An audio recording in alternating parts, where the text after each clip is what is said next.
Hi, my name is Jackie Barber. I'm Dr. Thurmond's nurse practitioner.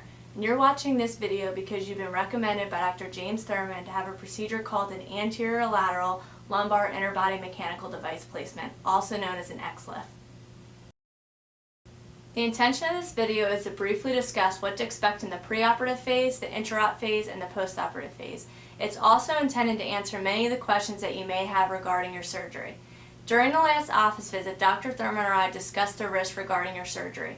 If you have any additional questions regarding these risks, please refer to the advanced consent form located in your blue folder. If you still have questions, please contact our office to make an additional office visit with me. I'd be happy to go over the risk again and to answer any additional questions that you have regarding the surgery. Before your surgery date, there are a few things that need to be completed. At the last office visit, Dr. Thurmond and I ordered preoperative tests. These tests need to be completed before the date of surgery. If you see any sort of specialist, such as a cardiologist, we will need to receive clearance from that doctor. Dr. Thurmond and I may also recommend that you receive clearance from your primary care physician. An anesthesia doctor will review your chart before your surgery. You will also receive a phone call from the anesthesia department to review your medications and to go over your past medical history. On the day of your surgery, you will arrive in the preoperative area. A nurse will work with you who will have you change into a gown, review your current medication list, your past medical history, and also start an IV. An anesthesia doctor will also come and speak to you in the preoperative area. They will answer any questions that you have regarding the anesthesia, and they will also ask you to sign an anesthesia consent. Dr. Thurmond will also come into the preoperative area. This will give you and your family members an opportunity to ask him any last-minute questions that you have regarding the surgery. He will also mark the area on your skin where he will be operating. There is a form in your blue folder entitled the preoperative checklist. On the day of surgery, Dr. Thurmond expects you to hand him that signed form. By signing that form, it indicates that you have reviewed all preoperative materials, including risk, benefits, and discharge instructions.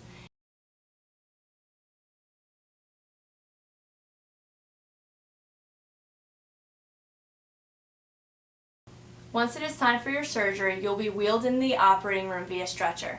Once in the operating room staff will help transfer you from the stretcher onto the operating room table. Anesthesia will then hook you up to monitors, have you breathe oxygen through a mask, and then they will utilize IV medications to get you off to sleep. A breathing tube will then be inserted.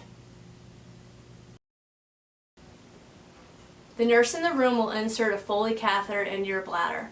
We will also insert little tiny needles into your legs so we can monitor your nerves during the procedure. You will then be positioned laterally for the procedure, meaning on your side. Dr. Thurmond will utilize X-ray and a marking pen to determine proper placement of incision. Dr. Thurmond will make incision and gain exposure to your spine. Once exposure is done, Dr. Thurmond will again take an X-ray to confirm we're over the operative disc. Once confirmed, Dr. Thurmond will remove the disc and replace it with a cage spacer very similar to this model here. The cage spacer will be packed with cadaveric bone putty. If you have any questions regarding the cadaveric bone putty, please refer to the advanced consent form located in your blue folder. Dr. Thurmond may or may not utilize a plate with screws very similar to this model. We will then use resorbable sutures for closure, and steri strips similar to these will be placed along the incision. A dressing will then be placed. Anesthesia will wake you and take you to the recovery room. Dr. Thurmond will speak to your family. You'll be in the recovery room for 45 minutes to an hour and then transferred to the floor. You'll be out of a bed to a chair and walking with assistance shortly following your procedure. You'll be given a PCA during your stay. This will allow you to deliver pain IV medication through the push of a button. Your diet will slowly be advanced, starting with liquids and advancing to solids. You will be measured for a back brace during your hospital stay. You'll have to wear this brace at all times except for sleeping, laying down, grooming, and when you're up for short periods of time, less than 5 to 10 minutes. The day after your surgery, the Foley catheter will be removed. We will also discontinue the use of the PCA. You'll be transitioned into oral pain and muscle relaxant medications.